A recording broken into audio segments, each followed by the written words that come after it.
ஓம் சாந்தி. எல்லோரும் சந்தோஷமாக இருக்கிறீங்களா? பேய் பிடிக்கிறதுக்கும் பைத்தியம் பிடிக்கிறதுக்கும் நெருங்கிய தொடர்பு இருக்குது. அதை தெரிஞ்சிக்க வேண்டியது ரொம்ப ரொம்ப முக்கியம் இல்லையா? கடவுள்லாம் ஒன்றும் கிடையாது, அது ஒரு கற்பனைன்னுவாங்க. பைத்தியம்லாம் ஒன்றும் கிடையாது, அது ஒரு கற்பனைன்னு யாராவது சொல்ல முடியுமா? ஸோ ஏன்னா கண்ணு முன்னாடி பார்க்குறாங்க, நல்லா இருந்தவங்க திடீர்னு வேறு மாதிரி பிஹேவ் பண்ணுறாங்க. அதே மாதிரி பேய் பிடிக்கிறது கூட. ஸோ இப்போ ஒரு சில சமயம் பைத்தியம் பிடிக்கிறதே பேய் பிடிக்கிறதாக தப்பாகவும் புரிஞ்சிக்கலாம். அப்படியே வைஸ் வர்ஸா பேய் பிடிக்கிறத பைத்தியம் பிடிச்சதாகவும் தப்பாக நினச்சிக்குவாங்க. ஸோ இதுக்கெல்லாம் உள்ள என்ன தொடர்பு? இது உண்மையில் என்ன? பேய் பிடிக்கிறதுனா என்ன, பைத்தியம் பிடிக்கிறதுனா என்ன அப்படிங்கிறத தெரிஞ்சுக்கணும். ஸோ இப்போ என்னை வைத்து உதாரணம் சொல்கிறேன் அப்படின்னா, நான் இப்போ இறந்துட்டு ஒரு பையன் உடம்புல போய் பூந்துவிட்டேன். இப்போ நான் அங்கே இன்னொரு பையனுடைய உடம்புல பேயாக இருக்கிறேன். ஆனால் எப்படி இருப்பேன்னா, இப்போ நான் இந்த உடம்பில் இருக்கும்போது என்ன நினைவுகளோடு இருக்கிறேனோ அதே நினைவுகளோடு அங்கே இருப்பேன். அதுதான் பேய் அப்படின்னு சொல்கிறது. இதே பைத்தியம் பிடிக்கிறது அப்படிங்கிறது என்னென்னா, வெளியிலேருந்து எதுவும் எனக்குள்ளே வந்து பிரவேசிக்காது. அதாவது இன்னொருத்தருடைய ஆத்மா எனக்குள்ளே வந்தால் எனக்கு பேய் பிடிச்சிருக்குன்னு சொல்லலாம். அப்படி வரலை, ஆனால் திடீர்னு நான் வேறு மாதிரி பிஹேவ் பண்ணுறேன். அது என்னுடைய கேரக்டர் கிடையாது இல்லையா? அங்கே எனக்குள்ளே இப்போ வேறு ஒரு ஆத்மா வந்துச்சுன்னா நான் வேறு மாதிரி பிஹேவ் பண்ணுவேன். அது என்னுடைய கேரக்டர் கிடையாது, அது இன்னொருத்தருடைய கேரக்டர். அது பேய் பிடிச்சிருக்கு. பைத்தியம் பிடிச்சாலும் அதே மாதிரி தான் இருக்கும், வேறு மாதிரி தான் பிஹேவ் பண்ணுவேன். அப்போ இங்கே என்ன நடக்குது அப்படின்னா, ஒரு விஷயம் நாம் புரிஞ்சுக்கணும். நாம் அழியக்கூடிய இந்த உடம்பு கிடையாது. அதுதான் கீதா சாரமே. கீதையில் உள்ள மிகப்பெரிய மிக ஆழமான ரகசியம் அது. அது சும்மா ஆத்மா அப்படின்னு சொல்கிற மாதிரி இருக்கும். அந்த ஆத்மானா என்னன்னு தெரிந்தால் அது ஒரு மிகப்பெரிய ரகசியம். ஆத்மானா உயிர், அது பூர்வ மத்தியில் நட்சத்திரம் மாதிரி ஜொலிக்கினால்தான் இங்கே போட்டு வைக்கிற பழக்கம் இருக்குது. அந்த ஆத்மாவில் தான் மனம், புத்தி, சமஸ்காரம் அப்படின்னு 3 இருக்குது. அதில் முக்கியமாக சமஸ்காரன்றதை நம்ம இப்போ பார்க்கலாம். சமஸ்காரம் அப்படின்னா பதிவுகள். நம்ம பார்க்குறது, பேசுகிறது, கேட்குறது, நினைக்கிறது, இது எல்லாம் எமோஷ்னலாக பண்ணும்போது அது ஆழமாக போய் பதிவாயிடும். மற்றபடி எல்லாம் பார்க்குற எல்லாமே பதிவாகாது. பட் எமோஷ்னலாக நீங்கள் ஒன்று பார்க்குறீங்க, எமோஷ்னலாக ஒன்று பேசுகிறீங்க, எமோஷ்னலாக ஒன்று கேட்குறீங்கன்னா அது பதிவாயிடும். உங்கள் உணர்வை தூண்டக்கூடிய விஷயங்கள் அது இருக்கும். அது என்ன ஆகும் அப்படின்னா, மீண்டும் அதே மாதிரி எமோஷன் தூண்டப்படக்கூடிய சூழ்நிலையில் இதுக்கு முன்னாடி அதே எமோஷன் இருக்கும் பொழுது உங்களுடைய மனநிலை எப்படி இருந்ததோ அதே மனநிலை வரும், காரணமே இல்லாமல். ஏன்னா இப்போ அந்த மனநிலை வர வேண்டிய அவசியம் இருக்காது, ஆனால் இப்போ அந்த மனநிலை வரும். ஸோ இது ஒரு விதமான மனவியாதி அப்படின்னு சொல்லுவாங்க. உதாரணத்துக்கு ரொம்ப சந்தோஷமான ஒரு விஷயம் உங்களுக்குள்ளே பதிவாயிடுச்சு. அந்த சந்தோஷமான விஷயம் உங்களுடைய சின்ன வயசில் நடந்திருக்கலாம், அல்லது போன ஜென்மத்தில் நடந்திருக்கலாம், அல்லது 4 ஜென்மத்துக்கு முன்னாடி கூட நடந்திருக்கலாம். அது உங்கள் மைண்டில் ஆழமாக பதிவாகிருக்கும். அதை ஞாபகப்படுத்துகிற மாதிரி ஒரு விஷயம் இப்போ நடக்குதுன்னு வச்சுக்கோங்களேன். உங்களுக்கு தெரியாது, அது ஆழமாக பதிவாகிருக்கும். அது நடக்கும்போது அது ட்ரிகர் ஆகி அந்த நேரம் உங்களுடைய மனநிலை எப்படி இருந்ததோ அந்த மனநிலையை வெளிப்படுத்துவீங்க. ஆனால் இப்போ இருக்கிறவங்களுக்கு ஒன்றுமே புரியாது, ஏன் இவன் இப்படி பிஹேவ் பண்ணுறான் அப்படின்ட்டு. ஸோ அதை தான் பைத்தியம் பிடிக்கிறது அப்படின்னு சொல்கிறோம். அதாவது வேறு ஒருத்தர் உங்களுக்குள்ளே பிரவேசிக்கலை, உங்களுடைய கடந்த காலத்து குணம் சம்மந்தமே இல்லாமல் இந்த நேரத்தில் ஆக்டிவேட் ஆகுது. ஒரு 4 ஜென்மத்துக்கு முன்னாடி கள்ளங்கபடம் இல்லாமல் இருக்கிறது நார்மல். ஆனால் இப்போ அப்படி இருந்தால் நார்மல் கிடையாது. அதனால் பைத்தியம் பிடிச்சிருச்சு அப்படின்னு சொல்கிறோம். ஸோ அந்த கல்யாணராமன் படத்தில் கமலஹாசன் அவர்களை ஏமாற்றி சொத்து கழுத்து போட வரும்போது அவர் டக்குன்னு வெகுளியாக உண்மையை சொல்லுவார். ஸோ அப்போ எல்லோரும் திட்டுவாங்க. ஸோ அதுதான் அந்த வெகுளித்தன்மை. மூன்றாம் பிறை படத்தில் ஸ்ரீதேவி அவங்க கூட பார்த்திங்கன்னா ஒரு குழந்தை மாதிரி இருப்பாங்க. அது உண்மையிலே அந்த ஜென்மத்து குழந்தை நிலையாக இருக்கணும்னு அவசியம் இல்லை. எந்த ஜென்மத்து குழந்தை நிலையாக வேணும்னாலும் இருக்கலாம். சில சமயம் இது ரிவர்ஸ் ஆகவும் நடக்கும். உங்களால் தாங்கிக்க முடியாத ஒரு வலி, ஒரு டிப்ரெஷன், கற்பனை கெட்டாத ஒரு சூழ்நிலையில் சிக்கும்போது அதை பற்றிய எண்ணம் திரும்ப திரும்ப வரும்பொழுது மனம் தானாகவே அதுக்கு நேரெதிரான ஒரு விஷயத்தை தேடும். சமஸ்காரத்தில் பதிவானது நேரெதிராக இருக்கிறது பார்த்திங்கன்னா ரொம்ப சந்தோஷமான விஷயம், அது ஆக்டிவேட் ஆகிடும். ஸோ அது அப்பையும் பைத்தியம் பிடிச்சிருச்சு. அது நம்ம நிறைய கேள்விப்படுவோம் இல்லையா, பையன் இறந்த உடனே திடீர்னு ஒரு மாதிரி பிஹேவ் பண்ண ஆரம்பிச்சிட்டாங்க, ரொம்ப சந்தோஷமாக இருப்பாங்க. அப்போ அதுக்கு காரணம் என்னென்னா, இந்த மாதிரி நேரெதிரான ஒரு ரியாக்ஷன் நடந்து ஒரு சந்தோஷமான மனநிலை வருது. அது உண்மையிலே உங்களுக்கு நல்லதுக்காக தான் நடக்குது. ஏன்னா அந்த நேரம் நீங்கள் இந்த உலகம் சொல்கிற நார்மலாக இருந்தீங்கன்னா அது உங்களால் தாங்கிக்கவே முடியாதுன்றதுனால தான் அப்படி ஆகுது. சில சமயம் இதோடைய தாக்கம் அடுத்த ஜென்மத்திலே தொடரும். அப்படின்னு என்ன அர்த்தம்னா, குழந்தையாக பிறக்கும்பொழுதே அது ஏற்கனவே இருப்பாங்க, அப்படியே இறப்பாங்க, இறந்தும் அப்படியே பிறப்பாங்க. பெரும்பான்மையானவர்கள் மாறிடுவாங்க, பட் ஒரு சிலர் அப்படியே தொடரும். அதுதான் பிறவியிலே மனநலம் பாதிக்கப்பட்டவர்கள் அப்படின்னு சொல்கிறோம். ஸோ இப்போ இந்த மாதிரி ஒரு குழந்தைத்தனம் ஆக்டிவேட் ஆனால் பரவாயில்ல, ஆனால் ஒரு சிலருக்கு விபரீதமாக வேறு ஒரு விஷயம் ஆக்டிவேட் ஆகும். அது என்னென்னா அவங்களுடைய ஆக்ரோஷம். ஏன்னா ஏதோ ஒரு உணர்வு பூர்வமானது இல்லையா. ஆக்ரோஷமாக ஒரு ஜென்மத்தில் இப்படி ராஜாவாக இருந்திருக்கிறாங்க, அல்லது ஒரு போர் வீரனாக இருக்கிறாங்க, எந்த நேரமும் கொலை, ஒரு ரவுடியாக இருந்திருக்கிறான், ஆனால் இப்போ நல்லா இருந்திருப்பான், அமைதியாக இருந்திருப்பான். திடீர்னு அது ஆக்டிவேட் ஆகும். அது மேபி படம் பார்க்குறதுனால வரலாம். இப்போ வர படம் எல்லாமே அதை தூண்டக்கூடியதாக தான் இருக்குது.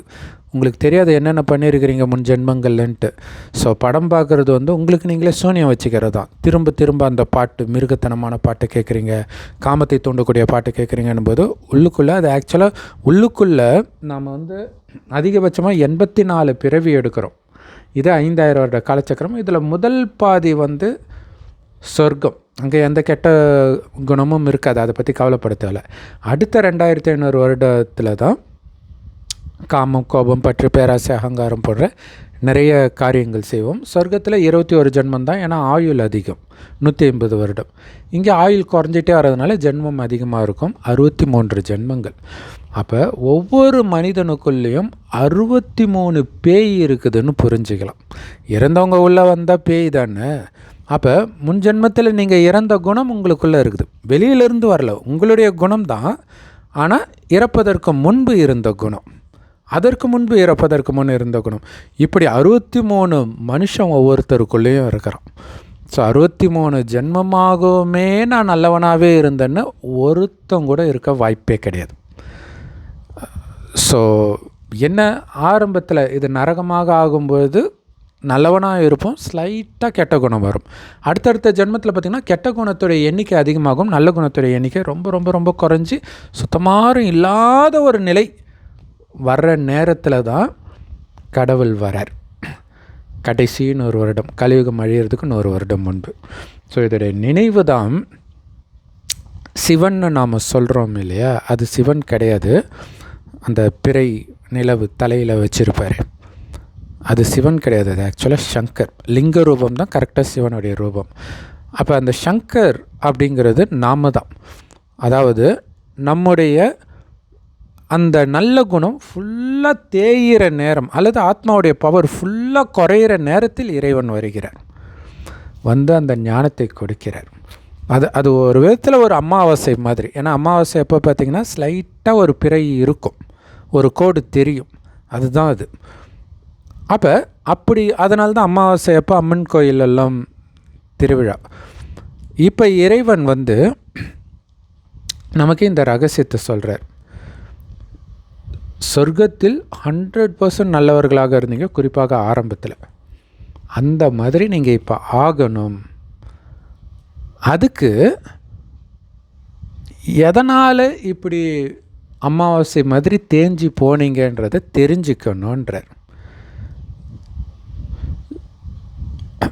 சொர்க்கத்தில் நாம் வாழ்ந்ததுடைய நினைவு தான் இன்றைக்கி இந்துக்கள் 33 கோடி தெய்வங்கள்னு சொல்லி வழிபடுறாங்க இல்லையா, அது உண்மையில் வேறு யாரும் இல்லை, நாமளே தான் அப்படி இருந்தோம். அப்படி இருந்த நாம் சொர்க்கத்தில் காமம், கோபம், பற்று, பேராசை, அகங்காரம் எதுவுமே இருக்காது. காரணம், உடல் நானுன்ற உணர்வில் இருக்க மாட்டாங்க. இந்த உடலை இயக்கக்கூடிய ஆத்மா நான்ற உணர்வில் இருப்பாங்க. ஆத்மானா உயிர், அது பூர்வமத்தில் நட்சத்திரம் மாதிரி ஜொலிக்கினால்தான் தான் இங்கே பொட்டை வைக்கிற பழக்கம் இருக்குது. ஸோ அந்த ஆத்மா தான் கண் வழியாக பார்க்குது, வாய் வழியாக பேசுது, உடல் மூலமாக அனைத்து காரியத்தையும் செய்து அது போயிடுச்சுன்னா இந்த உடம்பு வெறும் ஜடம் தான் அப்படின்ற உணர்வு இயல்பாகவே இருக்கும். அந்த உணர்விலே தான் பேசுவாங்க, பழகுவாங்க, எல்லா வேலையும் பண்ணுவாங்க. அதனால் ஆண்களும் பெண்களும் அவ்வளோ அழகாக இருந்தாலும் அந்த சரீர கவர்ச்சியில் மயங்க மாட்டாங்க. ஆத்மான்ற உணர்விலேயே தான் அவங்களுடைய கவனம் இருக்கும். அதனால தான் அங்கே காமம், கோபம், பற்று, பேராசை, அகங்காரம்னா என்னன்னே தெரியாது. கணவனும் மனைவியும் நமக்கு ஒரு வாரிசு வேணும்னு நினைக்கும்போது மனைவி கர்ப்பமாவாலே தவிர காமத்தினால் அங்கே குழந்தை பிறக்காது. அதனால தான் சொர்க்கத்தில் வாழ்ந்தவர்களை தெய்வம்னு கோயில் கட்டி கும்பிட்றோம். ஸோ அவர்களுடைய நினைவாக கிறிஸ்தவ மதத்தில் இயேசு கூட காமம் இல்லாமல் பிறந்தார் அப்படின்னு சொல்லிட்டாங்க. ஸோ அப்படி தூய்மையாக 2500 வருடம் இருந்த நாம் அதுக்கு அடுத்தது மறுஜன்மம் எடுக்க ஆத்மான்றதை மறந்துடுறோம், உடல் உணர்வுக்கு வந்துடுறோம். ஸோ ஆத்மான்ற உணர்வில் இருக்கிற வரைக்கும் சதா ஆனந்தமாக இருப்போம். ஏன்னா ஆத்மாவுடைய உண்மையான குணம் ஆனந்தம். ஆனால் 2500 வருடம் கழித்து உடல் உணர்வுக்கு வரும்போது ஆத்மாவிலேருந்து வந்த ஆனந்தம் கட்டாகுது. ஸோ ஆனந்தத்தை வெளியில் தேடுறோம். அப்போ தான் புலனின்பத்துக்கு அடிமையாகிறோம். ஸோ புலனின்பத்துடைய உச்சம் காமம். ஸோ அதில் விழுந்தால் எழுந்திரிக்கவே முடியாது. ஸோ அந்த மாதிரி மனிதர்கள் இன்றைக்கி விழுந்துட்டாங்க. ஸோ இந்த புலனின்பத்தில் மூழ்க என்னென்னா புத்தி வேலை செய்யாது. ஜென்ரலாக என்ன பண்ணணும்னா புத்தி சக்திசாலியாக இருக்கணும். அந்த புத்தி தான் இதை பார்க்கலாமா, இதை பார்க்கக்கூடாதா, இதை பேசலாமா, பேசக்கூடாதா, இதை நினைக்கலாமா, நினைக்கக்கூடாதா, இதையெல்லாம் கண்ட்ரோல் பண்ணும். அதான் புத்தியோடைய வேலை.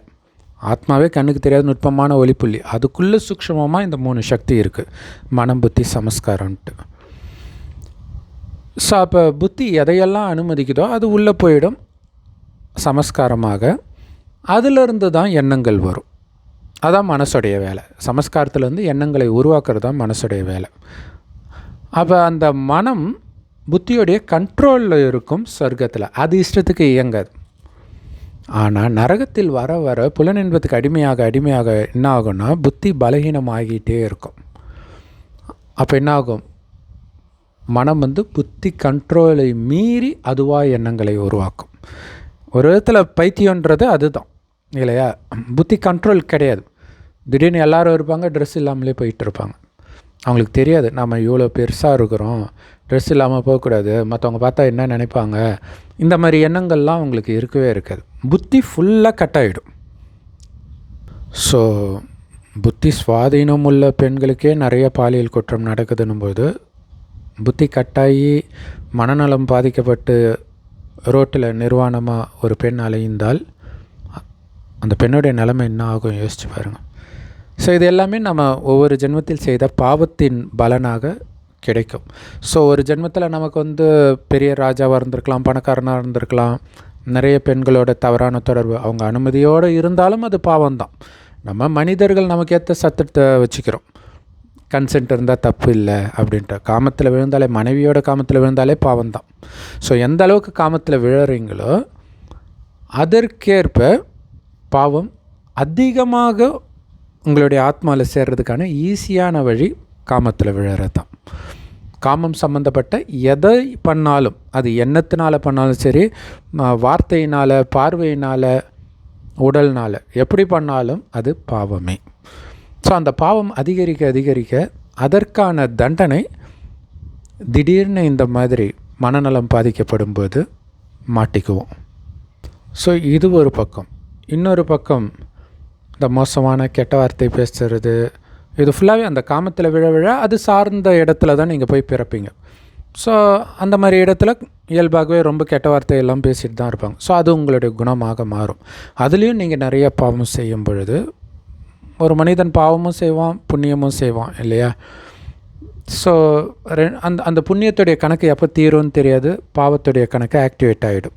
ஸோ அப்போ என்ன ஆகும்னா, நல்ல பையனாக இருந்த நீங்கள் திடீர்னு கெட்ட வார்த்தை பேச ஆரம்பிப்பீங்க.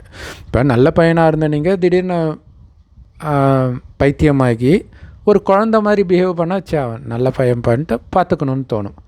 பயங்கர கெட்ட வார்த்தை பேசுனீங்கன்னா யார் பார்த்துக்குவா? அப்பா அம்மானா சரி பார்த்துக்குவாங்க.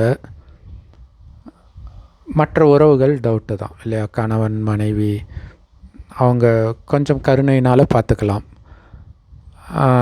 குழந்தை கருணை இருந்தால் நல்ல மனசுக்காரங்கன்னா பார்த்துக்கலாம். ஆனால் பேரக்குழந்தை அல்லது அடுத்த யாருமே இல்லை அப்படின்போது யாருமே பார்த்துக்க மாட்டாங்க. ஆக்சுவலாக எல்லாம் இருந்தே கூட அவங்கள விட்டுருவாங்க நிறைய பேர். எந்த நேரம் நைட்டெல்லாம் ஆக்ரோஷமாக கெட்ட வார்த்தையில் திட்டிக்கிட்டே இருந்தால், சொந்த வீடு இருந்தாலும் பரவாயில்ல, வாடகை வீடாக இருந்தால் வாடகைக்கு வீடே கொடுக்க மாட்டாங்க. எவ்வளோ பெரிய சித்திரவதை இருக்கும் யோசிச்சு பாருங்கள். ஸோ அந்த மாதிரி ஒரு பையன், ரொம்ப நல்ல பையன், தங்கமான பையன். அந்த பையன் வந்து ஆக்சுவலாக கொஞ்சம் ஹேண்டிகேப்டு வேறு, கால் வந்து ரொம்ப கஷ்டம் நடக்கிறது, அந்த மாதிரி நடக்கிற பையன்.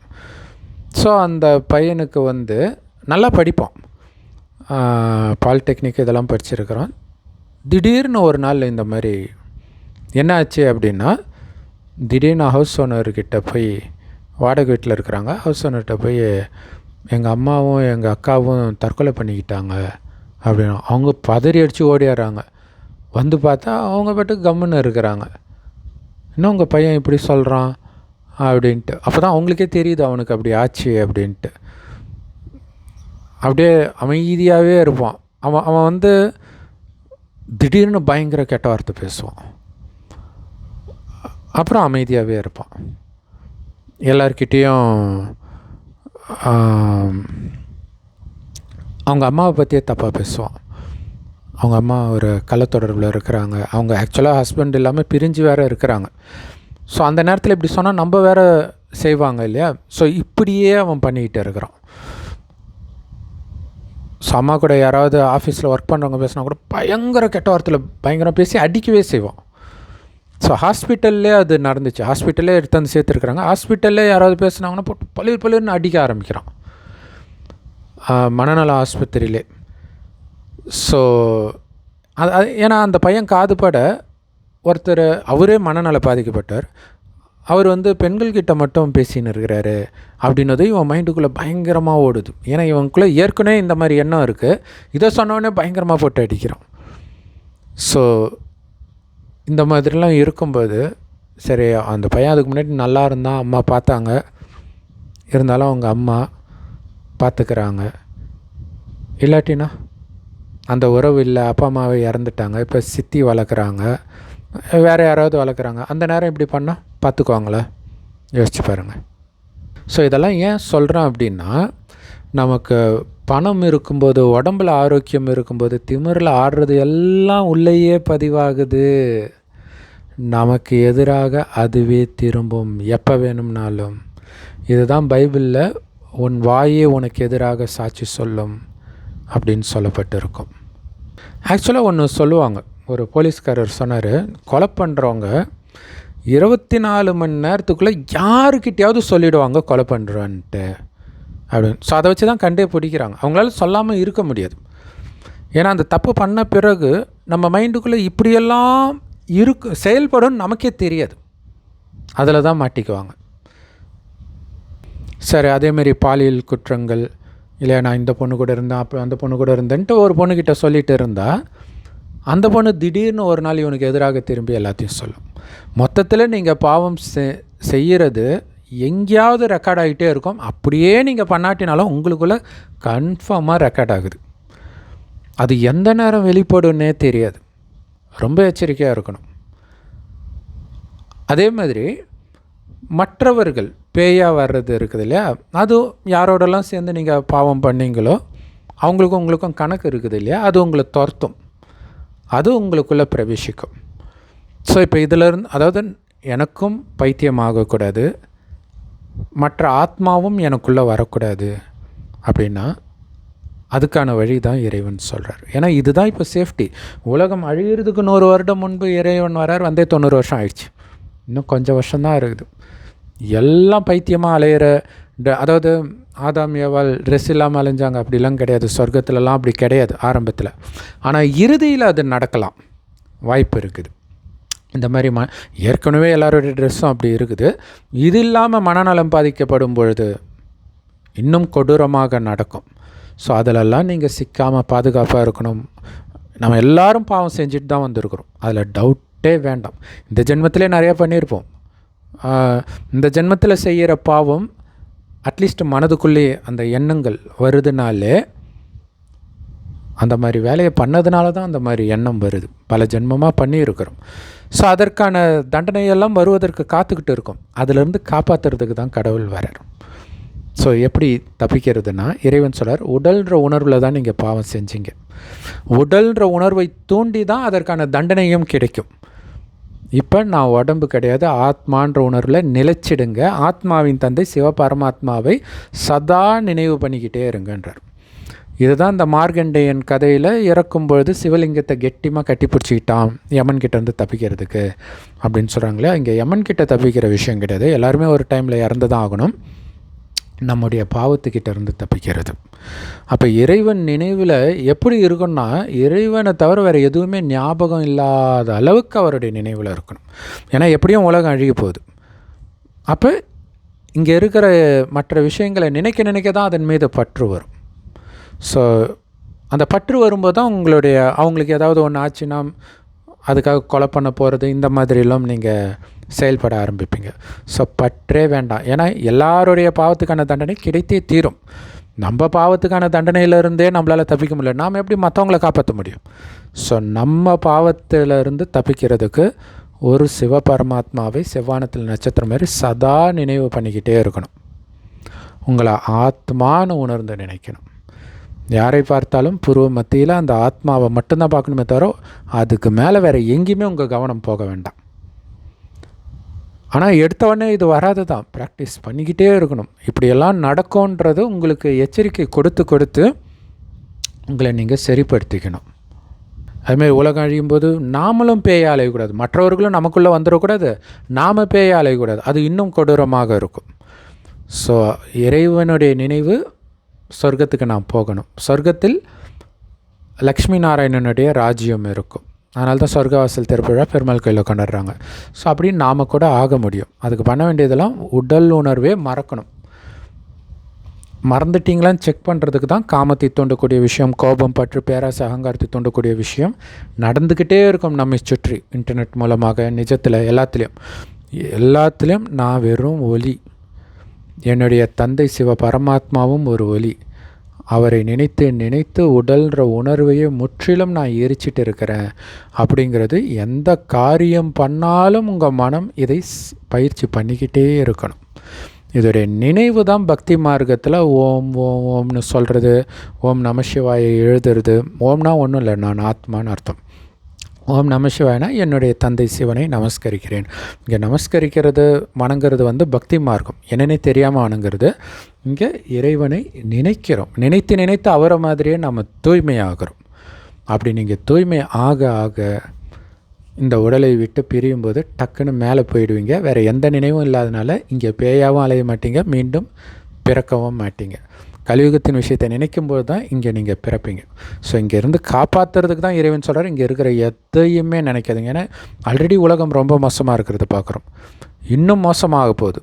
அதிலிருந்து நாம் தப்பிக்கிறதுக்கு தான் இறைவன் சொல்கிறாரு, என் ஒருவனை, அதாவது சிவபெருமானை தவிர வேறு எதையுமே நினைக்காதீங்கன்றார். ஏன்னா நீங்கள் சினிமா பார்த்து, ஆபாச படம் பார்த்து நிறைய குப்பையை உள்ளே போட்டிங்கன்னா ஒரு நாள் டக்குன்னு புத்தி லாக் ஆகிடும், மனம் பட்டுக்கு வேலை செய்யும், உள்ளுக்குள்ளே இருக்கிறதெல்லாம் வெளியில் வந்துடும். கனவில் இருக்கிற மாதிரி. கனவில் அப்படி தானே நடக்குது, அதே மாதிரி முயற்சிட்டு இருக்கும்போதே நடக்கும். ஸோ அப்படி ஒரு வேலை பண்ணாலும், நம்ம செய்த பாவத்தினால் வந்தாலும் உங்கள் வாயிலிருந்து மோசமான வார்த்தைகள் வந்துடக்கூடாது, ஆபாசமான வார்த்தை வந்துடக்கூடாது. வேணால் குழந்தைத்தனமான வார்த்தை வேணால் வரலாம். அதுக்கு நீங்கள் குழந்தையாகவே வாழணும். ஸோ அப்படி உங்களை பரிசுத்தமான குழந்தையாக மாற்றுறவர் பரிசுத்த சுத்தமாகவே சதாகாலமும் இருக்கக்கூடிய அந்த பரமசிவனுடைய வார்த்தைகளை சதா கேட்டுக்கிட்டே அதை பற்றி மட்டுமே சிந்தித்துக்கிட்டே இருந்தால் மட்டுமே சாத்தியம். அப்படி சிவபெருமான் கடைசி இன்னொரு வருடம் ஒரு வயோதிகர் உடலில் வந்து இந்த ஞானத்தை கொடுக்கிறார். அந்த வயோதிகருக்கு பிரம்மான் பேர் வைக்கிறார். அந்த பிரம்மா வாய் வழியாக நாம் கேட்குற இந்த ஞானத்தை முரளின்னு சொல்லுவோம். எல்லா பிரம்மா குமாரிகள் ராஜயோக தியான நிலையத்திலும் முற்றிலும் இலவசமாக கிடைக்கிது. யூடியூப் வெப்சைட்ஸ்லேயும் இருக்குது. அதோடய லிங்க் இந்த வீடியோக்கு டிஸ்கிரிப்ஷனில் கொடுக்குறோம். அவசியம் பார்த்து பயன்பெறுங்கள். ஓம் சாந்தி. தேங்க்ஸ் ஃபார் வாட்சிங். ஸோ இதில் முக்கியமான விஷயம் என்னென்னா, நீங்கள் இறைவன் நினைவில் இருந்து உடல் உணர்வை மறக்கும் பொழுது அந்த மாதிரி அசுத்தமான ஆத்மாக்கள் பேயாக அலையிறது மட்டும் இல்லை, உடம்போடவே இருக்கிறவங்க கூட தவறான எண்ணத்தில் இருக்கிறவங்க உங்கள் தொடர்பில் வர முடியாது. ஏன்னா உங்களுக்கும் கணக்கு இருந்துச்சு. அதை நீங்கள் இறைவனை நினச்சி எரித்து தூய்மை ஆகிட்டீங்க. ஸோ அதனால் அது அப்படியே போயிடும், உங்கள் கிட்டே வராது. ஸோ பேய்கள் கிட்ட இருந்தும் பேய் மாதிரி இருக்கிற மனிதர்கள் கிட்ட இருந்தும் உங்களுக்கு நிரந்தர பாதுகாப்பு சிவபெருமானின் நினைவு மட்டுமே. ஓம் சாந்தி. அந்த சிவனைத்தான் அல்லாஹ் பரமபிதான்னு சொல்கிறாங்க. ஸோ கடவுள் ஒருவரே. ஸோ எல்லா மதத்திற்கான ஞானம் இது. எல்லா மதத்திற்கும் கடவுள் அப்பா ஒரு சிவத்தந்தை தான். ஓம் சாந்தி.